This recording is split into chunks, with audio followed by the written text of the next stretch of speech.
I'll start off and just give a bit of a background. I know we're still waiting on Dan, so we'll give him a few more minutes. But just to kick us off, thank you everyone for joining. My name is Emma Summers, and I'm the director here at Director of Business Development here at Vector. If you don't know who we are a fund admin focused on serving closed-ended alternative investment vehicles. We do all the back office support for funds, SPVs, GP, and management company entities. If you, I can't believe that this is the fifth session already of this webinar series that we've been doing. If you've been tuning in, we've been talking to some really amazing providers in the space, going through a lot of these, essential fund launch aspects. Looks like Dan made it back in. Hi, sorry for being late. Internet problems. No worries. I was just trying to give a little bit of a background, but great timing. So, today I'm super excited. It's the fifth session of the webinar series, and I have Arash, Alikhah, and Dan Brown here with me today from Ardan CPAs.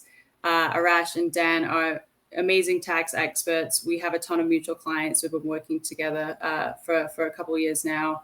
And I'm really excited to dig into your tax expertise today. Just as some of the other sessions that we've done, we'll be spending 45 minutes going through some questions that we've put together. A lot of these questions come from common questions we get kind of in the industry from day-to-day conversations. And then we'll spend 15 minutes at the end going through some questions that you might have in the audience. Just as the other sessions, on the bottom right-hand screen, you will see a questions feature. In there, you can put any questions that you have. Feel free to throw those in kind of as we're talking through some of these topics, and then we'll address those towards the end of the session. If you guys want to kick things off, tell us a little bit about yourselves, the firm, what you do, and then I can get started with the questions. Yeah, and just want to make sure, can you hear me okay? Yes. All right. Thanks, Emma. Hi, everyone. I'm Arash, and thanks for joining today. Real quick intro, and then we can kind of jump into the session. Both Dan and I are managing partners here at Ardan CPAs. We specialize in the venture capital and private equity tax. That's basically from the funds to the GPs, management companies, and all the way up to the individuals. We basically provide full vertical tax consulting and tax compliance services. A little bit about Dan. He spent most of his career in the investment management practice, focusing on private equity and venture capital partnership tax. I also spent majority of my career in investment management practice as well, focusing on the private wealth side, which consists of the founders of VC and PE funds, high net worth individuals, and basically their closely held companies. We'll dive into the tax ecosystems of venture capital today. We can't cover every nuance of tax, otherwise basically we'll be here until we retire, but we'll highlight the most common benefits and traps in the venture world. Try to make this as interactive as possible, so basically, feel free to ask questions as we kind of go through everything. I'll turn it back to Emma. Yeah, awesome. Well, thank you very much. We'll start things off with a general question. I love starting it off with something kind of broad. So I guess, can you provide an overview of the tax landscape in venture capital? Yeah, I think I can take that one. So I think when you take a step back, venture capital industry is very niche. So they have very specific tax rules that you as a tax advisor need to consider on a regular and ongoing basis. However, the tax world itself is a little bit broader. So there are many times where tax laws that are written for other industries have crossover with the venture capital industry. And so prior to 2017, 2018, there were kind of gradual law changes when Congress or other governmental bodies felt like there was a need to kind of clarify tax rules, maybe shut down abusive loopholes and other items like that. But a major change occurred in 2017, 2018 with US tax reform. And with that, there was a large overhaul of many rules. Some of those rules have very kind of little effect on venture capital, but other rules are very much relevant to the space. So an example would be, as a result of tax reform, there was rules to carried interest tax rules that affect GPs of their funds. Expense deductibility changed, where investment expenses that were once potentially deductible are oftentimes not. International had a significant overhaul, many of which those tax laws that weren't really made for venture actually do affect venture and change the way that you will kind of approach tax compliance. I think the last thing I will say is the tax laws have slowed, the changes have slowed recently. That doesn't mean that they won't pick up again.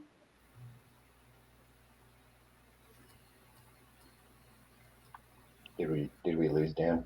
I think we might have lost him for a second. Okay. Can you still hear me? We lost you for the last note, Dan. You guys, can you still hear me? Yeah, Nope. now we can. Sorry.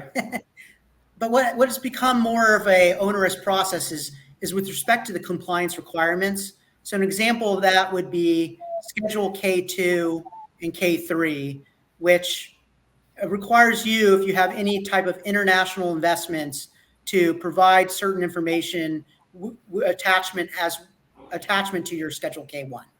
So I'd say from the perspective, there's always going to be changing tax law. That's really kind of the tax landscape of venture capital. Awesome. Yeah, I don't know how you keep up with all the tax law changes. It's very impressive. But no, thank you for that overview. That was great. So what are some of the most common tax considerations or challenges that venture capital firms normally experience? Yeah, I'd say I like to break it down into 3 categories.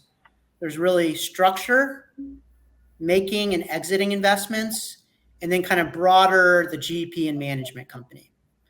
And so if you watch the DLA Piper session, which was great, one kind of key piece of advice that they kind of laid out was don't make your structure intentionally complex just because you've heard about a structure from another friend or you're trying to cover very remote edge cases in your fund. So to take a step back, generally you want simpler is better, because as you start making your structure more complex, it opens up potential tax issues that you may not be kind of considering at the outset of your fund. So one thing that you can kind of consider is like, well, what type of a fund are you and what is going to be your strategy? What does your LP base look like? Right? I think a lot of folks, when they're starting their first fund in particular, they really only focus on industry and don't realize that the types of investments, like corporate stock versus operating partnership interests, or who your LPs are. If you have one non-US LP, there's a decent chance you shouldn't be structuring for them. If you have a lot of non-US LPs, you may want to. And so generally simpler is better. So you typically will see your main fund is a limited partnership. You'll have a GP and management company as separate vehicles, and keep it, as really kind of as simple as that. Now there is some structuring at how you can choose at the management company level with kind of forming the management company as a limited partnership versus LLC. But beyond that, that's kind of the general fund. So you don't want to create a Cayman master fund if you don't need to, because with that is going to come significant more cost with both fund administration, tax, kind of legal fees, as well as potentially hidden issues that you're not necessarily thinking about on day one. I'd say the one other thing you want to think about is with foreign investments when you're doing your structure. I think a lot of VCs will take, smaller positions in underlying portfolio companies. If that's the case, there are some rules to consider, pretty straightforward. If you are taking larger interests in international investments, you may need to consider further structuring around that. So I guess the main point I'm trying to make there is it's very specific and a consideration you need to really dive into with your tax advisors and your legal advisors on day one. Yeah. Investments. So, most of the time in venture, you're making corporate stock investments. And, Arash is going to talk about various kind of benefits and incentives, and he'll go more into that. But I think you want to think about like what is going to be the primary investment. If it's mostly corporate stock, that is more straightforward. If you're going to, for example, as I mentioned with the structure, take a larger ownership in a foreign investment, there are things that you do need to consider. And, when you're considering early stage, right, you're usually making kind of seed investments. Whereas with respect to kind of later stage, oftentimes you're investing in companies that are fairly mature. And so if a smaller seed company may consider this tax law called a PFIC, which we'll kind of discuss a little bit later, but that's something that they would think about from making an investment. Whereas a later stage fund may be taking an interest in a much larger company, a company that's maybe Series C, Series D rounds. And then you might need to think about, well, how am I going to exit this? Like, is it possible that I exchange the stock I'm holding now for another company's stock? Well, there's tax implications to that. So I think understanding your basic investment strategy and raising your hand if something is an unusual investment, if you're a firm that's focusing on just regular consumer tech and cryptocurrency, you're making one cryptocurrency investment. Well, that's a little bit different. You may need to kind of ask your tax advisor about that. The last item is GP and management company. Really, what I want to think about there is how are you going to expand your business and what happens when you bring in other people? Most emerging fund managers start off as either solo GP or there may be one other GP along with themselves. So what do you do when you hire someone from the management company, right? You may think that that's a fairly harmless kind of transaction that's occurring, but there's a concept of state nexus where if you hire an employee in another state, your management company could be considered to be operating out of there and may need to file and pay taxes in that state. And every state has different rules.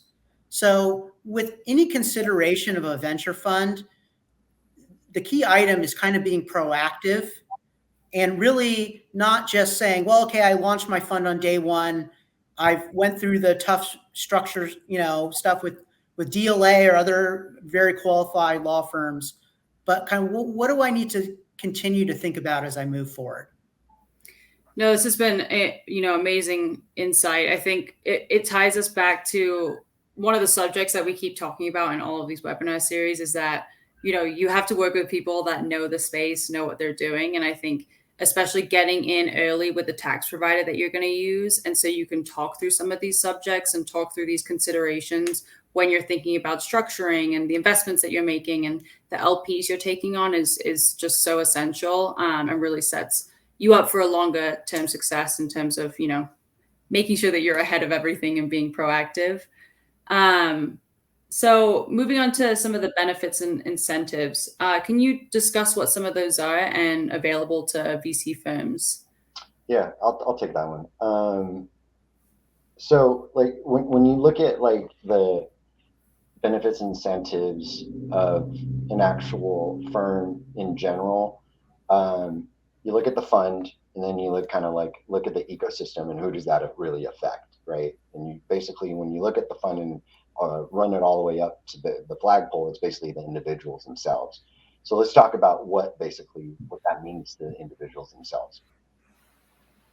I'm going to talk about first, start off with the management company, right? Management company is basically the kind of like the quarterback of the ecosystem.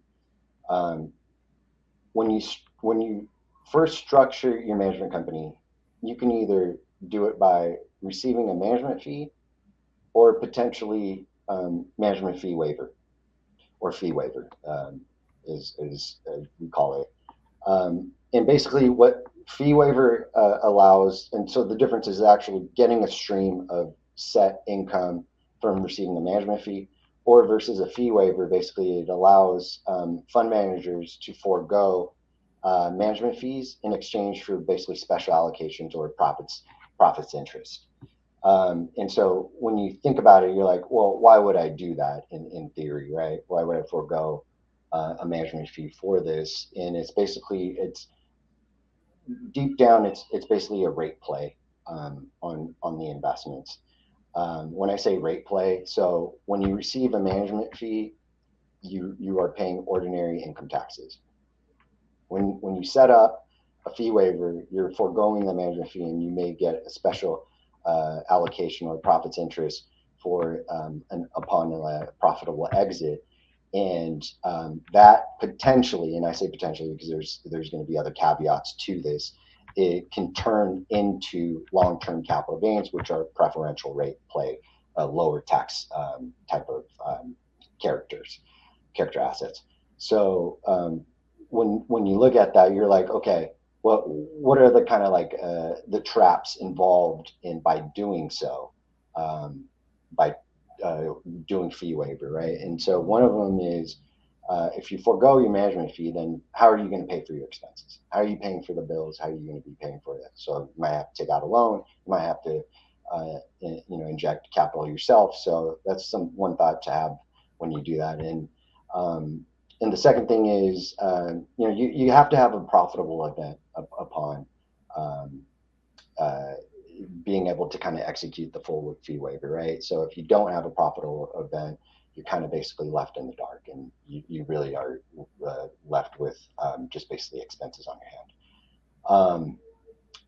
So the last thing in this part is that I'll mention is when you set up in the first year, and this is kind of something that you think about and talk to your tax advisors as you go through the first year of your management company, is basically, how should I kind of set this up from a tax perspective? And generally, you can either elect into a cash basis method of accounting or accrual basis method of accounting.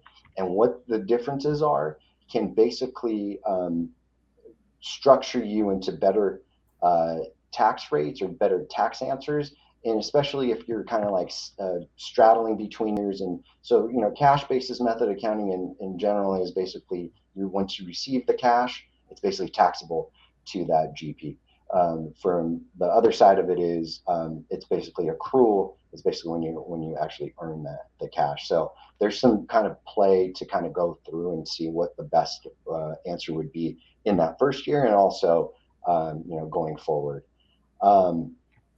So staying on the topic of management company theme, and so I want to talk about something that came about in the last couple of years. It's been pretty big event for a lot of GPs, individuals themselves, and it's the pass-through entity tax. For short, it's PET. Some states or some individuals will call it PTET. So there's a lot of ways kind of like naming it. So pass-through entity tax, kind of give you a background on it. Before tax reform or the Tax Cuts and Jobs Act, individuals were not limited to a SALT and local, state and local tax deduction on their individual returns. After tax reform or TCJ, they're limited right now to $10,000. What each state did was create basically a workaround that $10,000 limit. And basically it's an elective entity level income tax for income being connected to each state jurisdiction. So what that means, and I'll give you an example in just a second, it basically provides owner level tax benefits for that specific deduction. So if you have a management company that generates, and I'm going to use like $1,000 of income, and because we're in California, I'll just use California as an example. California has an elective, so you can elect to basically pay your entity level taxes to California. And what that does is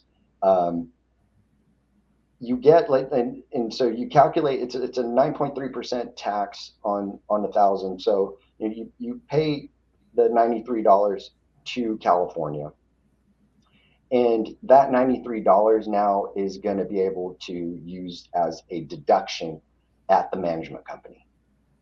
Before, if you didn't have that, you would pay taxes on that $1,000, and you'd be limited to $10,000 on the individual return because you're going to be paying the estimated taxes at the individual level. So the rate play is there. It's a pretty powerful tool. The one thing that I'd say is you kind of want to make sure as you kind of go through each year, because each year is on its own elective terms. So you can elect in and out if it makes sense for you in that year or not, is that once you pay in to the management company, or sorry, to the state at the management company level, you basically get a credit that rolls up to the individual. And for each state, it's a little bit different. And for an example, in California, it basically, if you don't use that credit, it rolls forward for 5 years and then it disappears. So there's something I just kind of want to make sure. The one thing caveat in this is it came about in about 2019, after 2018 2019 where it came about. But the SALT deduction at the individual level is going to expire. The cap is going to expire at the end of 2025. The kind of thought process though is, would you rather have a itemized deduction or versus basically a trade or business deduction to basically lower your net income, so you basically will save additional potential self-employment taxes, because most management companies set up as partnerships and roll up to the individual. So the last thing in this area that I want to mention is qualified small business stock. What is that, and how does that basically work in the venture world? It's basically, qualified small business stock is legislation that was passed in the early 90s as a economic booster for small businesses. And so what it is if you meet the criteria, and I'll go through some of the criteria, if you meet the criteria, you can exclude 100%, up to 100% of your capital gain. There is also part of it is that you can actually defer your capital gains and roll it over and reinvest into other QSBS companies as well. So it wasn't as popular in the 90s, but in the last, I'd say, a little bit more than a decade, it has basically expanded, and it's a very powerful tool to have. The legislation, it's pretty much black and white, and ultimately it's straightforward regarding the rules to qualify. But there's also very little case law on certain aspects of it. And I'm going to give you kind of like the basic qualifications, and we kind of talk about like some of the traps that we've seen in the tax world. One, it has to be a domestic U.S. C Corp. So foreign C Corps do not qualify. Second thing is, it has to be original issuance from the corporation. So basically, you can't purchase the shares on the secondary market. The third thing that I'd say is the holding periods have to have held for 5 years. So there is no kind of wiggle room in that. It has to be held for 5 years. And the last thing is, partnerships can invest into qualified companies. So that's something that's that's why the venture world, the private equity world has kind of taken advantage of it. And then talk about some of the traps that we've seen. Not all trader businesses in the qualified small business stock world will qualify, right? So the major ones are basically health, law, engineering, consulting, athletics, and lo and behold, accounting, unfortunately. So thank you for that one, whoever kind of wrote that. The second thing is redemptions. When you go through the qualification checklist, you want to make sure where the redemptions potentially fall out. And why I say this is, early on, when the company's set up, as kind of like the founders, at times would want some liquidity in the beginning, right, of the companies. And in certain instances, too much redemption can actually disqualify the actual stock from being qualified, and it actually can disqualify other shareholders as well if there's too much redemption. So that's a pretty big trap that I think has been overlooked a lot. And I can't like really just hammer home the 5-year hold period, because I feel like at times there have been instances where that 5-year holding period has not been met. And so ultimately the burden is at the individual. So as much as the actual fund will try to do their due diligence for everything, it doesn't, you don't take the exclusion at the fund, you take it basically at the individual level, right? So everything gets passed up the chain. And so basically your GPs and your LPs are going to be reporting this on their individual return. And then if they basically get audited, they're going to have to, the burden of proof is on them. And they're like, what do I do in that instance, right? Like, how do I kind of prove that? It can be a little bit of a painstaking exercise to go through to kind of get the information to qualify at the lower tier portfolio companies. And the last thing I'll say about this, because I think I feel like I've been talking for way too long at this moment, is that states, not all states conform. So just be aware of that as well, because in California, for example, does not conform to QSPS. I'll stop there and kind of. No, this is incredible. I get a ton of questions about QSPS, and I'm just going to send them over your way because I cannot say anything like this, or I don't know anything about all the details. So this has been, really helpful information. I think when I think about taxes, a lot of it's like, end of the year filings and stuff, but you don't really think as much about the benefits that you can get from working with a good tax provider. So, working with someone like you guys who really knows the ins and outs and how do you most efficiently use these tax benefits to your fund is just incredible. So want to touch on a couple more things. So I know, Dan, you kind of touched on this earlier with some international tax laws, but or international tax perspectives, but can you tell us how the international tax law affect VC firms with investments in different countries? And then you mentioned PFIC as well. Can you touch on that too? Yeah, so I think really in the venture world, focus on really two main items primarily. What you mentioned, PFIC, acronym for Passive Foreign Investment Company, and then also kind of cover what happens when you have non-US limited partners, like what type of reporting, withholding may need to occur. So kind of going back to the intro, tax laws are very broad. So a lot of these international tax rules were really made for multinational corporations that have significant tax back offices to kind of handle these rules. So when you have a fund, I really like to look at it two things first. If you have a foreign investment, do you own a really kind of small minority stake, like less than 10%? And that means vote or value in this case, but 10% voter value, or are you greater than 10%? If the answer is less than 10%, which is typically the case a lot of times in venture, then the rule you really need to consider is a passive foreign investment company. And I would say from the perspective of the basic rules are of passive foreign investment company in a given year has greater than 75% passive gross income. So like interest, dividends, royalties, those type of kind of investment items, or greater than 50% of assets that produce passive income. So you might be thinking to yourself like, well, I'm not ever going to run into that case with respect to kind of my investments. They're operating companies. No way. Like, this is not relevant. Unfortunately, the rules of how they're written are very stringent. So one kind of trap for the unwary is, let's say you have a development company. They're basically pre-revenue.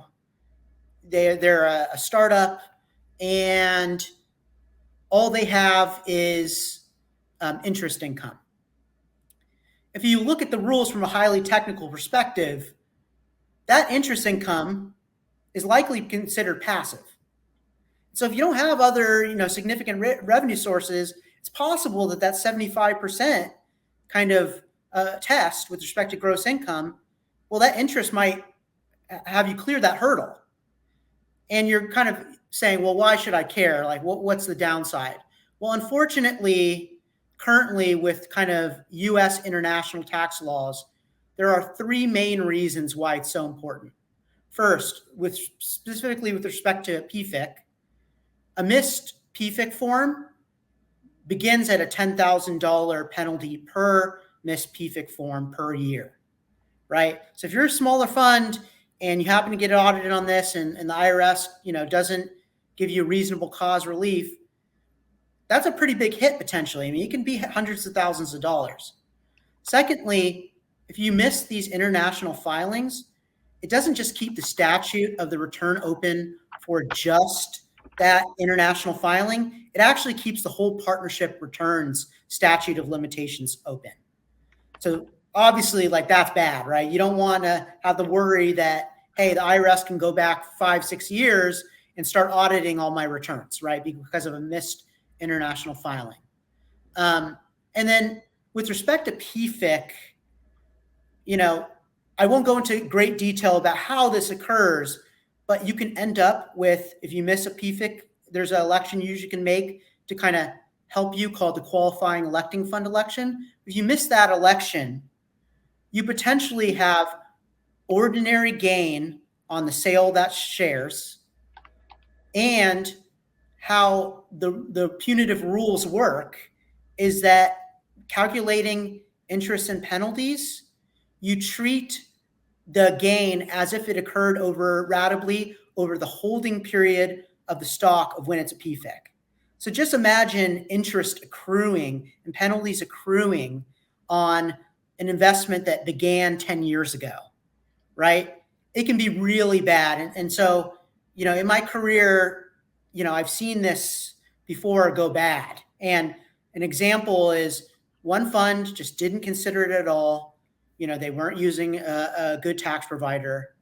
The lawyers had warned them at the beginning of the fund, but of course, out of sight, out of mind. Well, they got audited by the IRS. Most of their investments were PFICs, and they ended up with effectively about a 90% plus effective tax rate. That's horrible, right? Very punitive. So you really have to kind of make sure you're asking those questions. Now, there's ways to go about it. If you're a smaller fund, right, you don't want to incur, $100,000 of fees running PFIC analysis, but you do need to kind of take certain steps to kind of ask your underlying investments, kind of what work has been done, whether they consider themselves a PFIC or not, and then kind of why or why not, right? From at least at the very high level. So that is kind of the first area of common U.S. international tax compliance with respect to venture capital. I do want to point out there are other international forms that also do carry significant penalties. One I'll talk about in a sec, but if you, for example, have a foreign corp filing under a form called 5471, it's actually $50,000 per missed form. So very large kind of across the board with U.S. international filings. The next area that's really important is if you're a fund and you have non-U.S. limited partners. Most of the time in venture, you're buying and holding stock, and then you're selling it. So a lot of times you don't have, for example, significant dividend income coming from your portcos because you want them to use that money to continue to grow. And oftentimes, from a tax perspective, those companies are not really even profitable yet. But, if you're a later stage investment fund, you may be investing in larger companies that are starting to generate kind of excess cash they don't necessarily need, and they want to kind of help out their investors and pay it out. If you have non-US limited partners in your fund, that dividend income will potentially have withholding attached to it. And how you kind of determine this is there are forms that each limited partner at the outset of the fund should be providing to you as a fund manager. So I was listening to pass-throughs kind of session, and it is so important for them to gather the appropriate documentation. So like having a service available to kind of make sure you do that correctly is so important. That's something that makes, companies like pass-through services potentially really important, where you might not think about it from a tax perspective. But once again, if you miss that withholding, the IRS can come back and assess it on you as the partnership. Once again, the penalties are significant. It's potentially a $280 penalty on just the missed filing itself. And you're very likely to get a 10% deposit penalty at the very least if you don't make that deposit at the time of when the dividend occurred and was distributed. So that's kind of the first thing. In addition to just withholding, there is times where you might not need to withhold, but you still need to report. And so a common one in venture capital is a lot of times you'll have kind of convertible instruments that are debt with a underlying portco that typically will generate potentially interest income. That interest income oftentimes is not subject to withholding, but is subject to reporting for non-US partners. And once again, I mentioned that $280 per form for that limited partner adds up. And one trap is if you have a foreign partnership partner, you actually have to look through that foreign partnership most of the time to their partners. So if they have 100, non-US limited partners, right? Well, you got to issue a 1042-S potentially to all of them. You miss that and the IRS audits you, they're going to charge you $280 per missed form potentially, right? So it is important to, when you're picking a tax advisor for your venture fund, that you ask these questions, like understand kind of, are they aware of these rules? And then how do they approach these rules with portfolio companies, for example? Because you want to be proactive, because oftentimes when you approach the portfolio companies, some of them will know what a PFIC is, and some of them will have no idea, and it's a shock to them, right? And they're kind of like, well, what do I do? Like, I got to answer my investor, but they need to go and engage, their own tax advisor, right? So being proactive with a lot of these foreign issues is important. I think it's sometimes an area where you'll see tax advisors kind of fall flat, unfortunately, is not kind of considering these items, even if they're not like everyday occurrences in the fund. Yeah, I think one of the things that I always come across when talking to maybe someone who's launching a first-time fund is that they might want to work with like a tax provider that they've used in the past. They're getting a better rate and all this stuff, but then there's so many things to consider, especially if you're investing in foreign companies, and those fines are very scary. So I feel like, you might pay a little bit more for someone who's an expert in the space, but then at the end of it, you're going to make sure that you're not paying a bunch of fines because you've missed a lot of these filings that you need to do and doing it correctly. So yeah, that's really helpful insight. I know we're coming close to the last 15 minutes, but I want to touch on one more question. And something that you kind of spoke a little bit to before, but can you discuss some impacts of recent or upcoming changes in tax laws? I know we're getting close to tax season. It's August, but I feel like it's going to be here before we know it. So what should some fund managers be looking out for? Are there any things kind of happening for this year's tax season? Yeah, maybe I'll start off with one, and then maybe Arash can kind of cover. I'd say, look, if you're a fund that's investing in cryptocurrency, those rules are constantly going to be changing. So you need to make sure that whatever advisor you're utilizing is kind of staying up to date with with those kind of rules. For example, there was a recent issuance by the IRS kind of effectively saying, staking income, as long as it's kind of available to you, triggers income, as it kind of accrues, right? So that's something that maybe wasn't 100% clear because of some tax court cases that had occurred, in the last few years. But that's one area. And then, increased clarification of U.S. international tax regulations. Like, for example, I mentioned the PFIC. Like, a lot of those rules are what a lot of people would consider unnecessarily stringent. So, having someone who's kind of following those developments to make sure that, hey, if there's a way to ease the process, why not do it? On the flip side, they come back and say, well, we're actually going to change the rules significantly. Like, well, how do I kind of deal with that on the fly as a fund when I've already made the investments? Arash, you want to add a few? Yeah, just a couple of thoughts on top of my head is one is regime changes that are coming up in the end of 2025, right? So that will basically, again, kind of talked about a little bit, the SALT deduction is going away. So how does that impact everything, and kind of looking at it and saying, and also each state legislation regarding the pass-through entity tax, it can expire. I don't know the top of my head of all states that have enacted this legislation, but for example, California is set to expire at the end of 2025, but could it be expanded after that?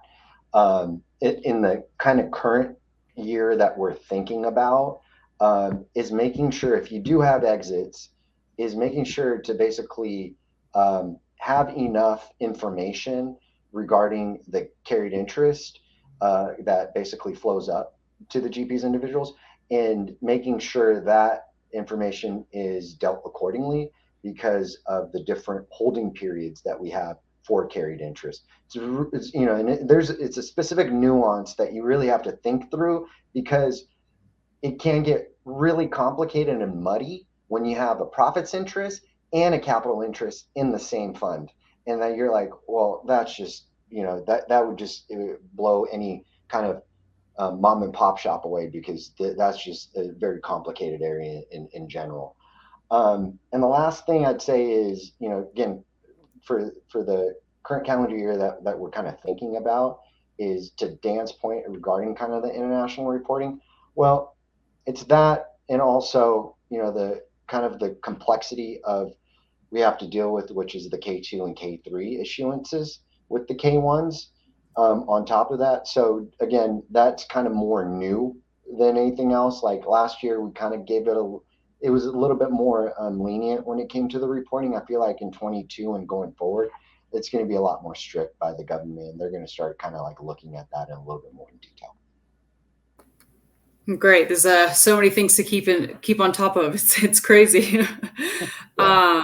But no, this has been really awesome. We have some questions from the audience, so want to give them a chance to ask more. So for anyone else who has any more questions, feel free to throw them in, but I'll start going through them. And so Arash, you talked about this early with management fee waivers. Mm-hmm. What about a cashless contribution that is reduced from a management fee to fund a contribution for an interest in the fund?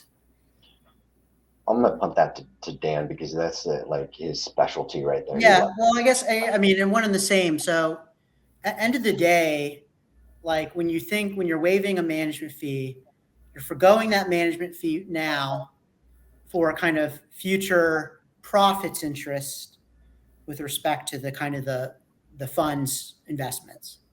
And so all of that is a profits interest. So you're subject to kind of profits interest treatment. So in a worst case scenario, the fund is never profitable. You never receive anything back, right? That's kind of the worst case scenario.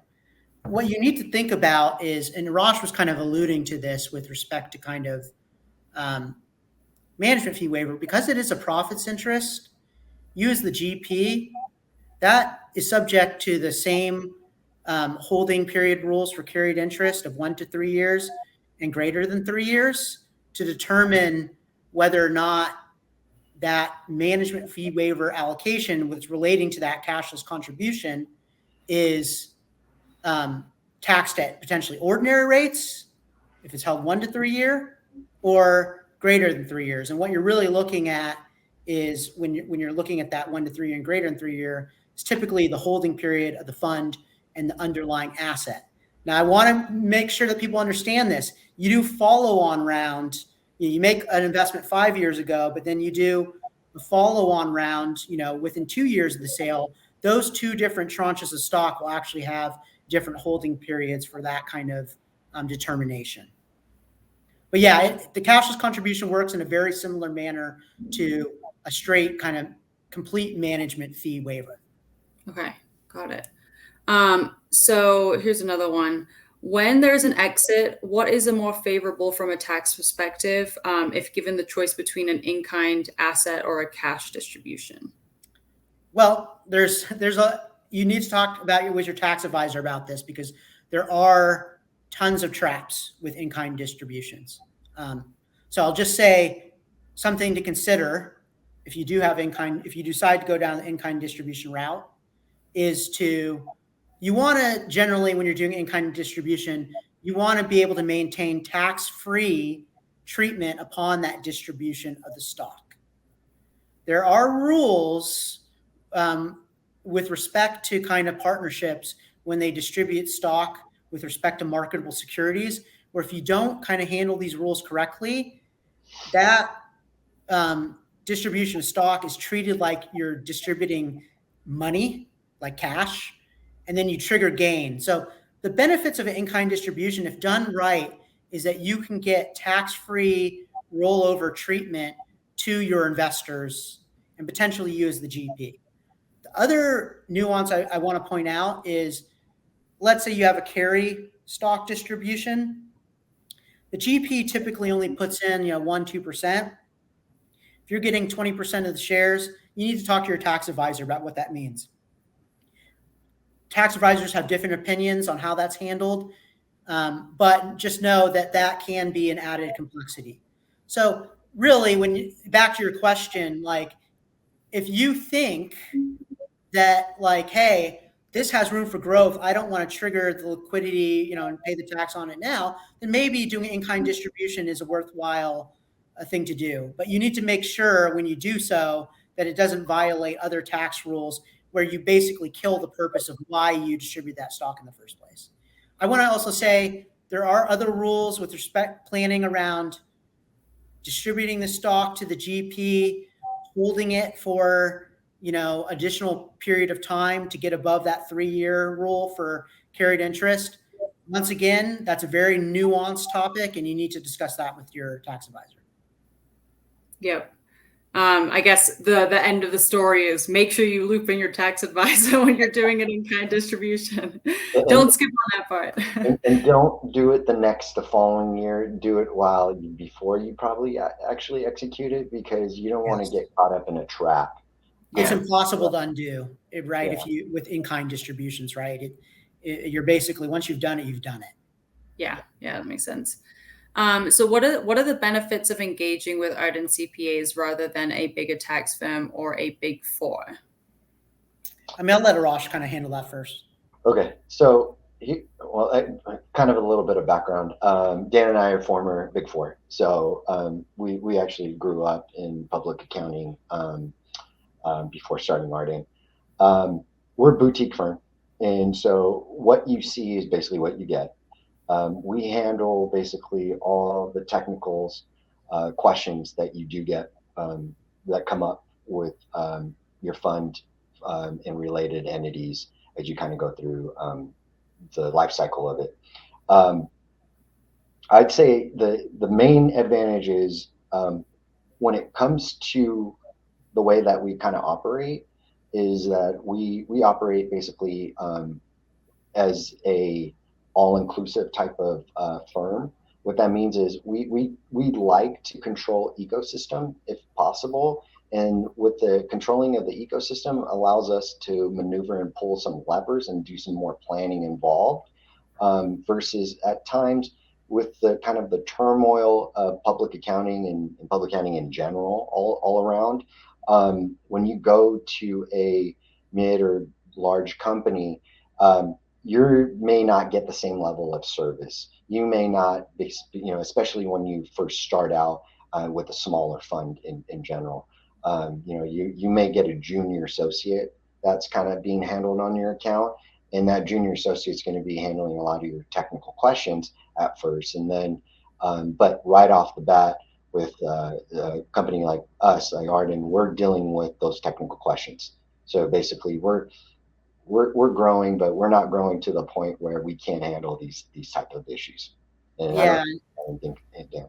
Yeah, just to add on, like, we're boutique. So, you may at a medium size or larger firm get a great team. Sometimes teams are great, other times the teams aren't. Yeah. We specifically focus on emerging managers. That's kind of really our sweet spot.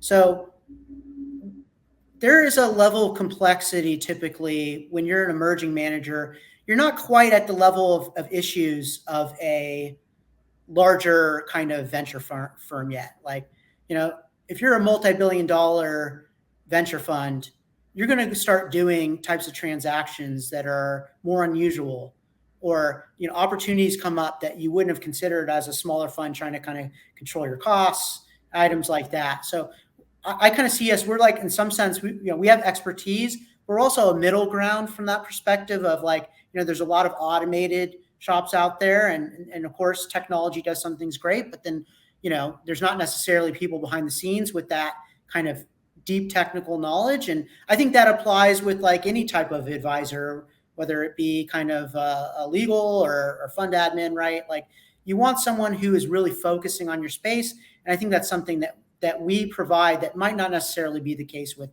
other firms. With that said, our competitors, they're great. They have technical knowledge too. So it's not that they're not knowledgeable in the space. It's just really kind of a preference of how you would want to kind of operate and work with your tax advisor. Yeah. Well, we love working with you guys. You guys have been a really great team to work with, especially given that we're managing, most of the process. It makes our lives easier as well. So I think we have time for one more question, and then with a couple other questions that we have, I can share them after the fact, and something that you can follow up on.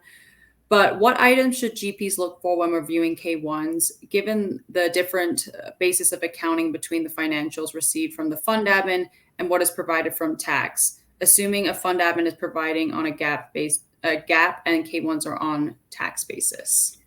So this is one area that I think often gets overlooked.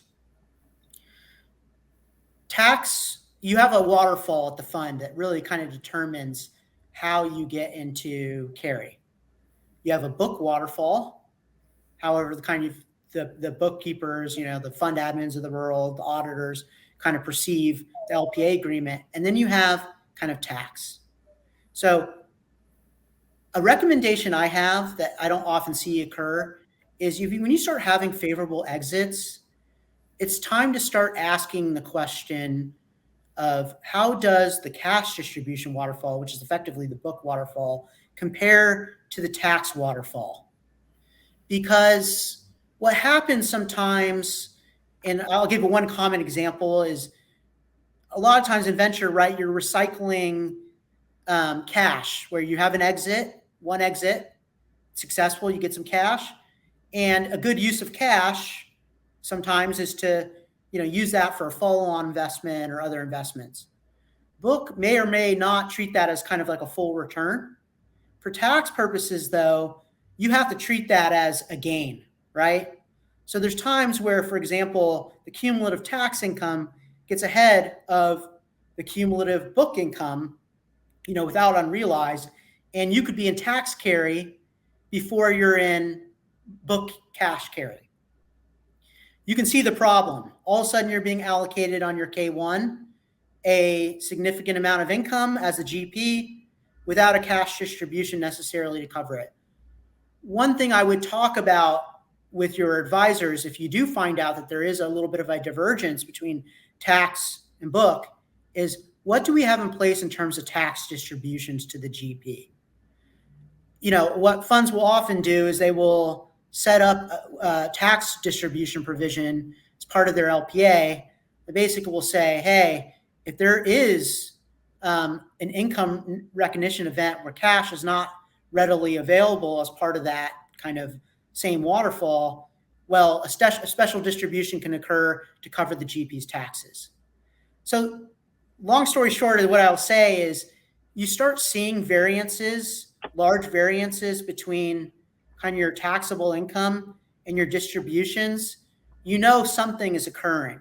Sometimes that is purposeful, where it's just where the waterfall fell out. And sometimes that just means something was done incorrectly. Awesome. Yeah. Well, thank you. I know we're up on time. We have one more question about QSBS, but I'll share that to you guys so you can follow up after.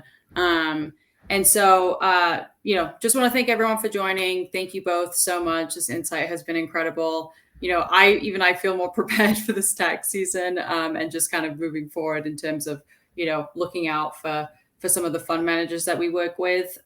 We have one more session in part 1 of the series. It's coming up on September 6th. It's going to be with Frank Rimmerman. We're going to be talking about the audit side of things. We are going to be doing a part 2 of the series. We've had a lot of providers reach out and want to get involved. So stay tuned for more information on that. And then next week on August 30th, on Wednesday, we have an Ask Me Anything with Citizens. The First Republic team went over to Citizens, and now we're giving everyone a chance to ask them some questions about that transition. I'll be sending a follow-up with the recording of this webinar and some information to contact these guys if you have more questions. But want to thank you both again for joining me here. It's been a fantastic session, and I just really appreciate your insights. Thanks for having us.